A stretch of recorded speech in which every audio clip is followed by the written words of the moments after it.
I am deep in the heart of the Allegheny Mountains, as you can see behind me. But I also have this brick train station behind me. What is this? Well, this is Eagle Rock, Virginia. And it's not just a brick structure, but it also tells the story of an entire community that came about because of the ore deposits in the area.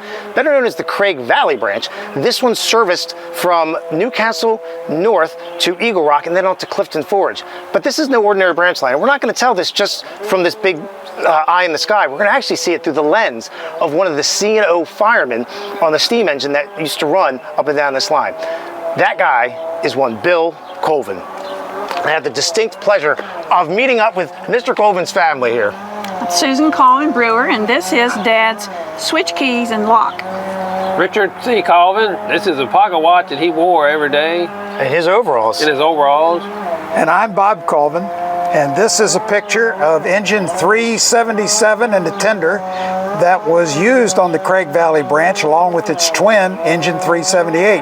Now 377 is in Baltimore in the museum. So, grab your favorite cup of coffee, tea, juice, whatever you're drinking these days, and enjoy this. This is going to be a really fun episode, and this is Trevor from History on the Move, and I hope you take this trip with the Colvins and I down to Newcastle.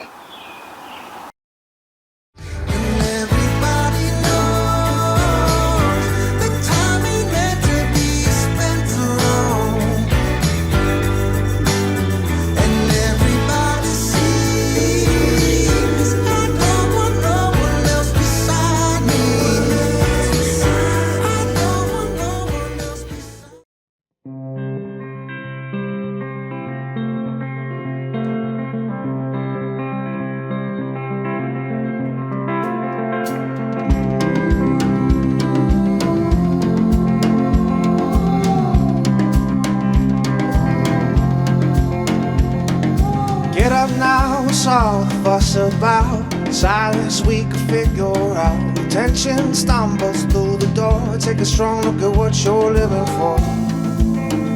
Another loser to ignore. Another drunk falls through the floor. But when he gets back up. We are in Eagle Rock, Virginia, and you can see behind us the Eagle Rock train station. Now that's not the original station. The original one was wood. We have pictures of that. But this is the town of Eagle Rock. And the train that went to the Craig Valley branch left Clifton Forge and would come to a Y just up the road a little ways. And it would turn around on the Y and it would back right to where the station was at that point in time. And this is not the original station, but it would have been in use at the time in the late 40s and early 50s when our father ran the steam engine as a fireman and engineer trainee. So they would back here and they would unload and load. It was a small consist, and then they would take off and they would go up Craig's Creek. The railroad bed followed Craig's Creek all the way up to Newcastle, which at one point was Craig City, but then was named Newcastle. So it's about a 26-mile run, and they would do that in the early days. They would do three trips a day, and then ultimately it was down to 2 trips a week. All right, so Bob, we're at the bottom of what is a limestone kiln. And we found some pretty neat stuff here. So we're probably about maybe a quarter mile up the track from the Eagle Rock station. But we've done a little bit of digging around here, and we can see that there's obviously a cart in here. And what happened is, so let's go in for a closer look. So what you can see is there's a massive furnace in here, and all the ingredients will get mixed in the top. And as those ingredients, the lime and everything they used to fire it, would come out here. So the end result ends here. And there's a cart, as you can see, there's tracks that would come up, and there's a pulley system here that would then pull the cart out, and then the finished product would go, you said we found over here, right? Over here, there's a set of rails, there's a siding over here, and the finished product, lime, would go into the regular railroad cars here, right, off of this small pulley. And what's fascinating about this is we're in Eagle Rock, and this entire area is known for its minerals. So up in Craig's Creek, up at Newcastle, iron ore was the big product. Here it was lime. So what is remaining here are three of the original nine furnaces to produce lime. So lime is produced here. Iron ore was mined up in the up toward Newcastle in that area. All right, so let's get in the car. We're gonna head to our next destination. So we've moved about a mile west. We're at basically mile marker 1 outside of Eagle Rock at the town, or what once was the town of Bessemer. Yes, this would have been the first stop on the route outside of Eagle Rock on the way up to Newcastle. This was going to be a planned community with lots and lots of houses and lots, but when the iron ore business collapsed, so did the town. They'd even built a hotel here to try to draw people and sell those lots as a community. But this was stop 1 from Eagle Rock to Newcastle. And as you can see, there's not really much left of the town of Bessemer. Again, it was a planned community that really didn't go anywhere. Turn and look all the way back down through the valley. Where those two mountains meet is where Eagle Rock is. It's right on the other side of the trees. So we're almost within sight of Eagle Rock. And that was one of the main reasons that the town kind of folded. The people at the C&O said, well, what's the point of having another town, another station stop just west, less than 1 mile from a main station? So again, that's one of the 2 reasons that Bob and I just talked about as to why the Bessemer town just never really took off. When he gets back up, you're gonna fall again. Fall again. So gather round, kids, all life hangs on the wire, and a cycle turning like a tire. Balance is a difficult thing, but in time I've learned it's everything. And every burden has its.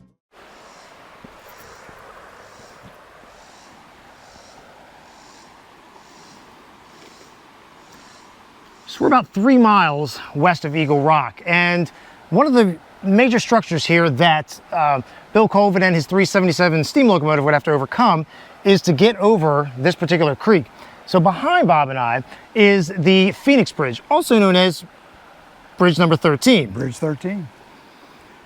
What's interesting is you can see it is now a state highway. In 1961, all of the rails were taken up. The railroad got permission to abandon this rail, so they dismantled it and took it up. But much of the rail bed was either sold to private persons or given to the state. And you can see now this is a single lane state highway bridge that is used frequently.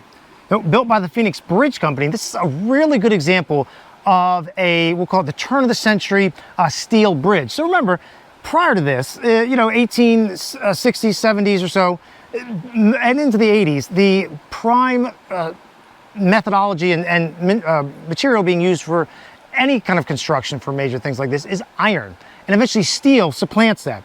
And this is a great example of this. Hence the Bessemer process. The town of Bessemer, right? That's how we get the town of Bessemer. It's named after a guy that pretty much invented the process of steel making. So why don't we continue west on our journey? We're not going to head south, and we'll take you on to our next stop. Yeah, this is the road that the railroad track ran on right here. So we're actually in the car here. We're riding along. I think it's pretty neat. Richard here works for UPS. Yes, and he's ridden. How long have you've been up and down this? How many times?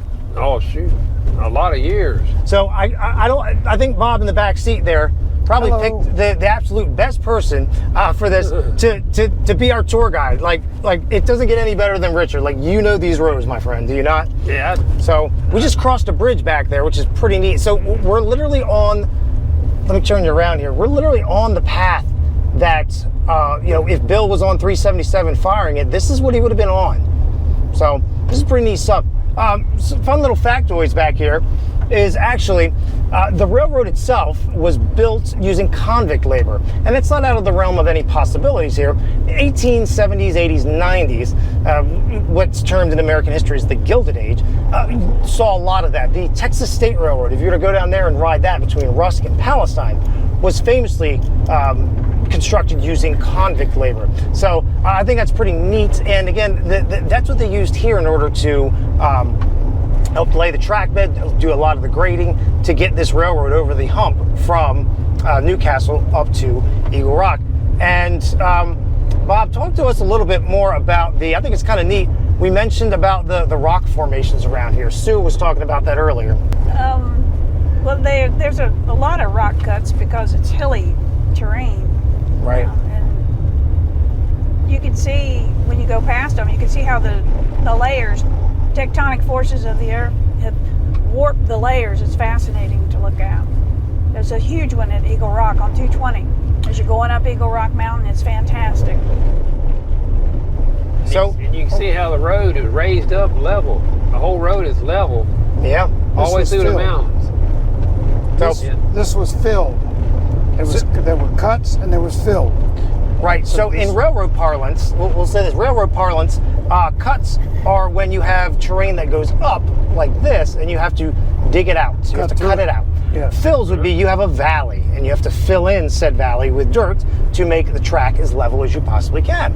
And so we're still on old rail bed right now, and you can see, I mean, the curves level in this. Yeah, it's level, but boy, it's a curvy monster. But again, it's because they were trying to follow as much of the creek, Craig's Creek, as possible. This is the way the train went. See, we are 15 miles south now, 15 miles out of Eagle Rock, and we're at the town of Oriskany. And this town has a pretty neat little story to tell us, but why don't we go over to the corner of what used to be the train station to tell you a little bit more. So Bob and I are sitting on what once was the foundation of the Oriskany C&O station right here. And behind us is a relic of a time gone past. This is a coupler from, who knows, probably a freight car, a passenger car, but this helps to tell the story. The railroad ran, as you saw from the picture, right past here. There was a large wooden train station here, and the train served the small community of Oriskany. But one of the reasons it also stopped here was there was a huge iron ore operation here. There were multiple mines, the Oriskany mines. This was a thriving community. Now that the train has ceased existing through here, the community may be down to 20 people. We still have a church, and we saw the front of the post office. But we are sitting on the corner of where the actual train station was, and we would have been able to reach out and touch a train if we could go back 75 or 80 years. Neat thing to point out here is that, you know, towns like Oriskany showed up, literally were put on the map because of industrial complexes such as mining operations. Like we said, iron ore was a big thing, and that allows us to talk about things like what they're called boom towns, right? You had towns that literally sprung up because of commerce and industry in that particular area, and Oriskany was no stranger to that. They showed up, and just as fast as the product was here, iron ore, it disappeared in the mid-20s or so, and this ceased to become a pretty substantial station stop for them in about 1926. So it's really kind of a sad state of affairs, but it just goes to show that a town can literally exist just from an industry. And we are at about the halfway point between Eagle Rock and Newcastle. So why don't we get on the road and we'll head on to our next stop of Barber's Creek. And every prophet screams its own name, but I hate that game. Tell all these questions that are coming now, all the answers buried in the ground, screaming, oh the source, when the rain. Trevor, it's been a great day so far, and we're 21 miles from Eagle Rock, about 5.5 miles before Newcastle. And we're at a place called Barber's Creek, which is named, of course, for Barber's Creek. But what's really important about this area is the Fenwick mines. The Fenwick mines mined for iron ore. They were part of the Lowmore Iron Company. And they were built a huge development in here, massive production of iron ore. And they used the Craig Valley branch, of course, to get their product out of here. They connected with they had a spur line, and they connected with the Craig Valley branch. But as we talk about minerals and iron ore, Trevor, why don't you run us back through how this all got started? Thanks, Bob. So as Bob pointed out, there's really not too much to see. If we had to guess, the iron ore, what's left of it, is tucked up in these hills. But let's go on and how did we get to this point with the Craig Valley Branch? How does it come about? Well, just after the Civil War, there is a smaller railroad called the Richmond and Allegheny Railroad. Now, their goal was to get from Richmond, as the name implies, out to Clifton Forge. And they made that trek, and they made it to Clifton Forge in 1881. But there's this guy named Collis P. Huntington, C.P. Huntington, right? The great robber baron, one of many. And he basically stalls their efforts to get into Clifton Forge and continue building west. And the ironic part here is that the Richmond and Allegheny was a fairly flat grade in terms of being able to haul tonnage to get it to the eastern seaports. But the issue here is that CP got a little ahead of himself and said, I don't really want anything to do with these guys. So he completely declined the offer to the CP did with the Richmond and Allegheny, so that effort stalled. Now, 1884, they started up something in the general area that we're in called the Craig Company. And these were based around the iron ore deposits. And so ideally, if C.P. Huntington was working in the right capacity, he would try to mix and mingle both the wealth, if you will, the mineral wealth of the metallurgical coal that was in West Virginia, and he would mix that with the iron ore deposits that were coming out of this general area. But for whatever reason, Mr. Huntington wanted nothing to do with that, and he stalled it. So, 1889, Mr. Huntington loses the control of the Chesapeake and Ohio, and we have a guy named Melville Ingalls. And Mr. Ingalls comes in. He is the new president for the C&O, again, 1889, and he basically signs off on this. And he says, okay, I like the idea of getting the ore deposits out of this general area. I think there's money to be made here. But the big overarching question that most of these guys have is, we don't know when this is going to dry up. This is not forever. And so it's Mr. Ingalls that signs off on this, and this begins the process of building the Craig Valley Branch. And the building ends somewhere in the middle of 1891, and on August 24th of 1891, you get the very first train running into and out of Newcastle. And as Bob mentioned, there's iron ore in the area, and they're trying to get it to this massive blast furnace that's in Low Moor.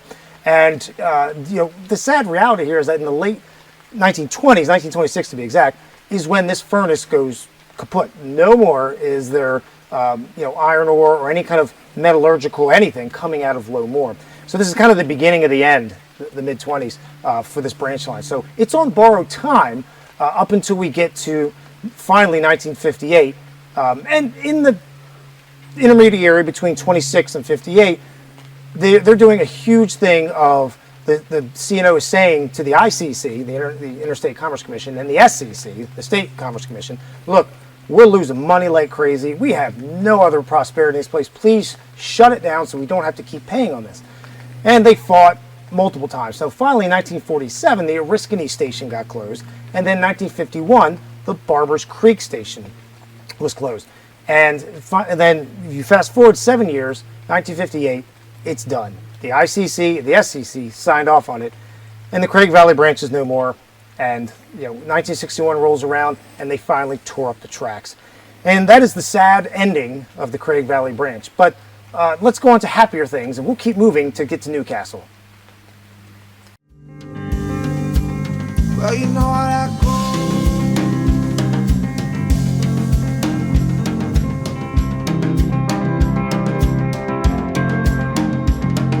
Sirens calling.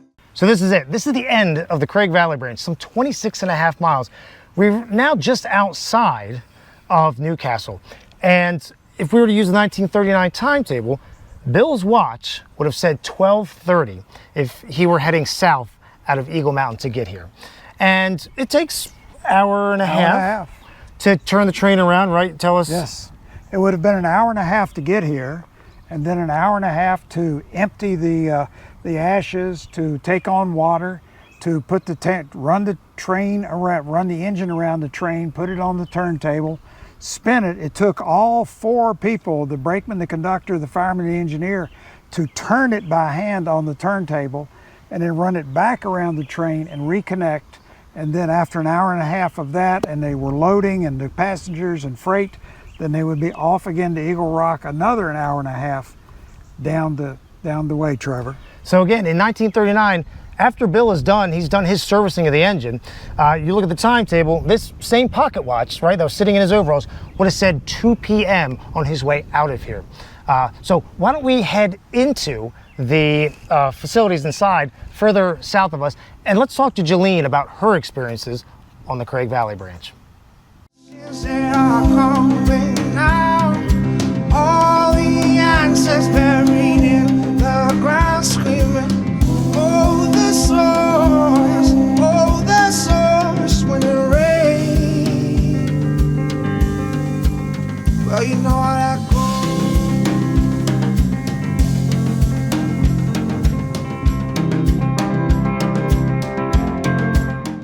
Gerlene Sizer. I'm here at the Historical Society building on Main Street, Newcastle, Virginia. And let's go back in the history books here. Tell me about your first interaction with the Craig Valley branch. And Oh, as a child, my grandfather worked for the C&O, and so did his youngest daughter. So I grew up in a railroad family, and I just thoroughly enjoyed it. When I was young, I rode the Craig Valley branch 3 times up to Newcastle, and I had a great time. It was a good experience. Loved riding the train, but you always had to have a bath when you got home because of the smoke and the cinders. It was always summertime when I would ride and look down, see the creek for miles, 26 miles, I think, here to the bottom of the county line.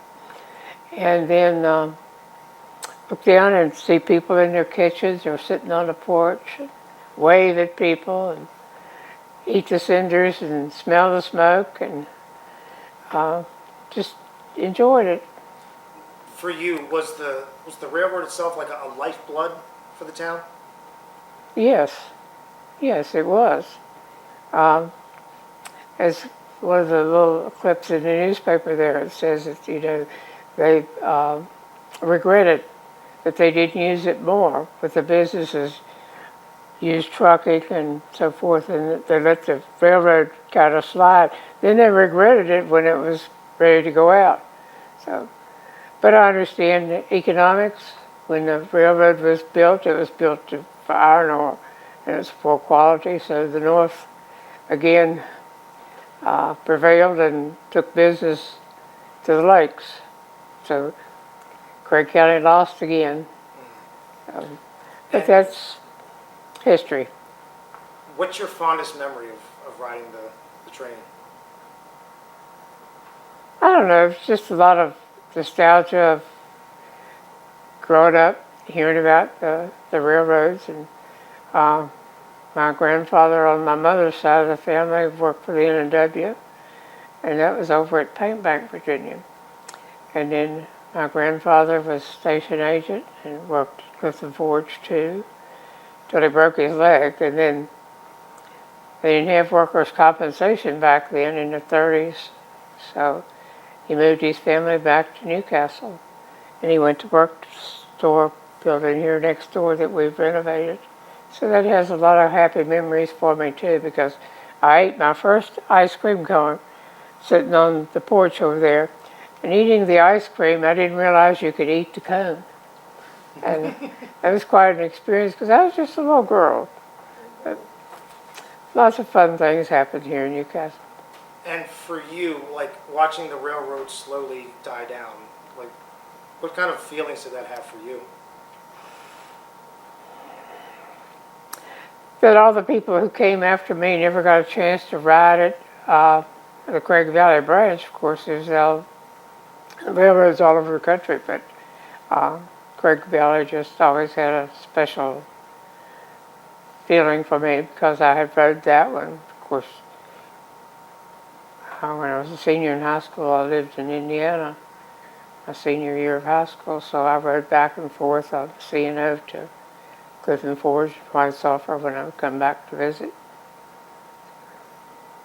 Just, it was a special treat just to ride the train because it, went slow and you got to look, see a lot of things, people around, what they were doing, and great scenery.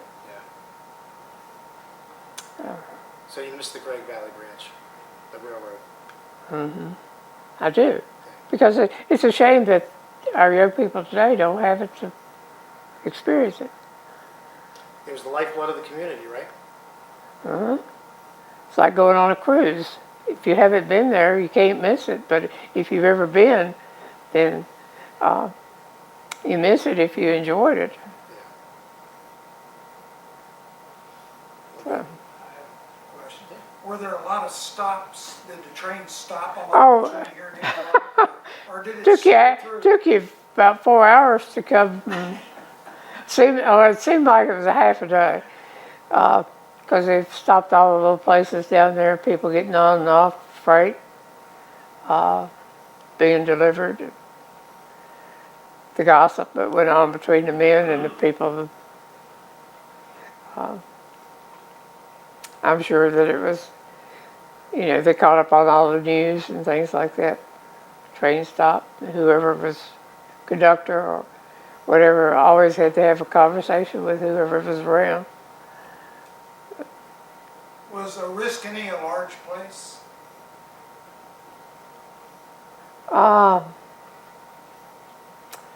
Don't remember a lot about Oriskany. Just know that we stopped there and seemed like there was always a lot of business in Oriskany that they took care of. So you were there for a short time, I'm sure, but to the kid seemed like it was forever because you was ready to come on up the road. So I had relatives here that I was coming to visit. I have a follow-up question about Newcastle. Of course, the train ended here, and there was a water tower, and there was a turntable, and a depot. A depot, and there's an extra set of tracks. Did you ever get to see them turn the engine, or use the turntable, or put water in the tender? A couple of times I saw it, but I wasn't.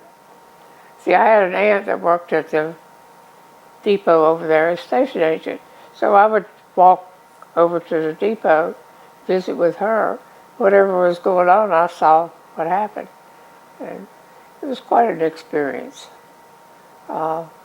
It's a lot of work to turn an engine around, and everybody has to work together and do their part to make it work. So I'm sure it was hard. Now, where was the depot and the turntable and the water tank located? It's right across the creek, but what is there now? Where was it located?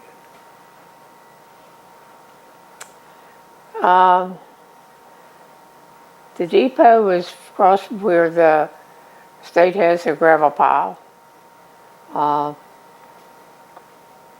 All that's the state highway department uses all that now, but they had a water tower with a line that went down over the creek to get the water. I just thought it was a great experience to grow up with trains. I'll tell you a little story about my first cousin. He lived up the street here. His mother, he was aggravating his mother, and she told him to go out and play. And he was about 5 years old.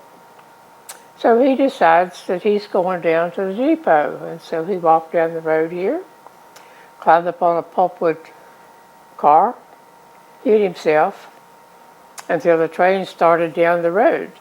Somebody in a vehicle happened to see him when he sat up, realized there was a child on the load of pulpwood. So they chased the train down. I don't know how far down they got before they could get the engineer to stop it. But they got him off of it. When he got home, I think he got right much of a little licking from his mama.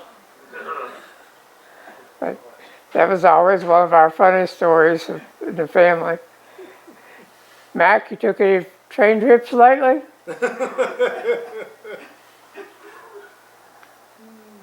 So, How old were you when you did ride on the Craig Valley Bridge? Do you remember what age oh, you were? let's see. About 8 years old. 8 to 10. Just at a good impressionable age. Oh, it was still there, but The depot was there for a good many years after that. Somebody set it on fire and it burnt down.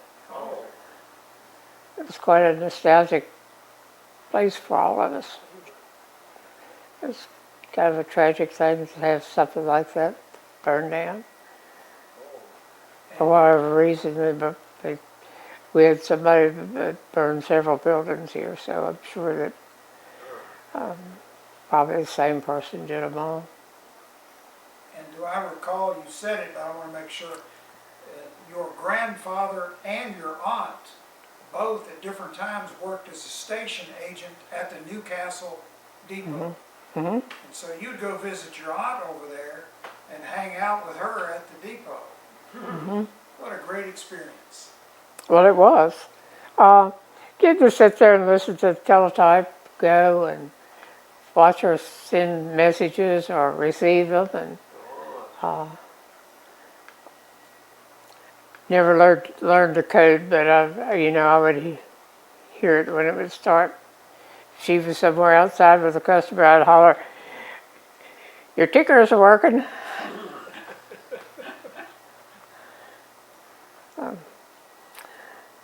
It's lots of happy memories.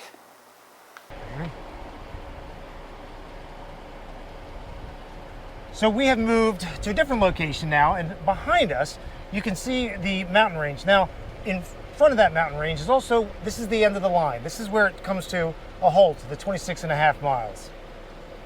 Yeah, this is just outside of Newcastle. Newcastle is right behind us. Behind those tree line is the Craig's Creek, and just on the other side of that is the community of Newcastle. So everything stopped basically where we are. The depot would have been here, the water tank, the turntable, the side track, all of that would have been within 100 to 150 yards of where we're standing. So we are literally at the very end. And the reason, like Bob mentioned earlier in the video, was they didn't want to cross the creek because that cost more money. Railroads are inherently cheap, so they said, you know what, stop here and have the folks of Newcastle walk to the station. So hopefully you enjoyed this little section. We took you on a little bit of a journey to the other part where it's actually where you would see the station and the water tower. And the neat part about the water tower was that it also pulled from Craig's Creek. That's where they had a huge pump that would pull the water up, go into the tank, and then fill the steam locomotive. Good. So this is a segment that we call Cite Your Sources. And where does it come from? Well, as a former history major, I used to have a wonderful history professor by the name of Dr. Robert Rook. And I'd sit at in his office at the Towson University, and I'd make historical arguments and discussions. We'd go back and forth. He'd always say, well, that's great, Trevor, but you need to cite your sources. So I'd cite my sources. Most of the time, Dr. Robert Rook was right. So in this case, we use a plethora of sources before we go out into the field or wherever it is that we're going to make these episodes. And this one is no different. So here we have one of my favorites. This is kind of a stalwart here, is the Chesapeake and Ohio Railway's Craig Valley branch by Thomas W. Dixon. I like this because it's thin, fits in the old backpack, super accessible and easy to read, and I love that. He gives you enough details to get out there and be dangerous out there in the field. If you want the big picture view, right? You want to know where this particular tie was, or where they dumped, ballast over here, where this station was, or whatever. This is the Holy Grail. Oh, you've reached Mecca if you own this. This is the Chesapeake and Ohio's Craig Valley branch by Al Kress, Chuck McIntyre, and Dave Ostrander, put out by the Chesapeake and Ohio Railway Historical Society. These guys are second to none, let me tell you. I get no paid promotion from these guys. I just own their stuff because I think it's phenomenal, and they do a great job as a historical society. Super impressed, guys. So if you're watching this C&O Historical Society, big thumbs up on this one. Speaking of them, they also have the magazine. And this is the genesis to how this episode came to be. I read Mr. Bill Colvin's words himself right here about the Craig Valley branch. And it was from this that the episode really got started. And this is the genesis of it. So if you want to read Mr. Colvin's, his experiences on hand firing 377 on the Craig Valley branch, this is it. So this is C&O Historical Magazine, spring of 2010 edition. Now, timetables, railway timetables that is, are super helpful in information. This is the 1954 one. I have the 1931 over there. Too lazy to bring it over. But these are great if you're at a station and maybe you just want to understand, okay, at this at this particular station, when would 377 have come through with its consist? Or you can kind of look at these as almost a historical record in the fact of when you have a bunch of these over time spread out, were stations added, were they taken away? Like, how did that work? So, great sources of information, timetables. And lastly, I've said this before on this channel, the historic American engineering records are phenomenal. Government documents that really, they went out and they surveyed a lot of this stuff out in the real world. And in this case, this is the Phoenix Bridge, or as the C&O called it, Bridge number 13. And this is a phenomenal read, a good history of the Craig Valley branch too, mind you. And so I will put a link to that down in the description. So this is another good one. I use this one. I read this one at least 3 times. No, it's not because I'm illiterate, but that may be the case. So again, get out there and find your sources, and please, wherever it is that you buy the books. I'm not here to promote where you buy these things, but please buy them. Don't steal them. And if you borrow them from somebody, please give them back. Nobody likes books that go pop, pop, pop, pop, pop, and they take off and they never come back. Homeless books, they hurt the heart. They really do. So be decisive in the sources that you cite. Well, Trevor, as we bring today to a close, it's been an exciting day. You can look over our shoulders and see the tracks going around the curve to Eagle Rock. And in the other direction is where the Craig Valley branch train would have gone, returning to its base in Clifton Forge, Virginia, just up the rails a few miles. So it would be leaving, and when it come back from Newcastle back to Eagle Rock, it would go to the Y, it would back into Eagle Rock again, and then this time it would go straight on to Clifton Forge, and then they would check in. And as the article that our father wrote said, they had shoveled 9 tons of coal and used 2,000 gallons of water. But when they got to Clifton Forge, and there was hardly 2 scoops of coal left in the tender to fire that engine. Oh, so it had been a big day. Trevor, thank you for coming and making this day possible. Oh, well, it was my pleasure.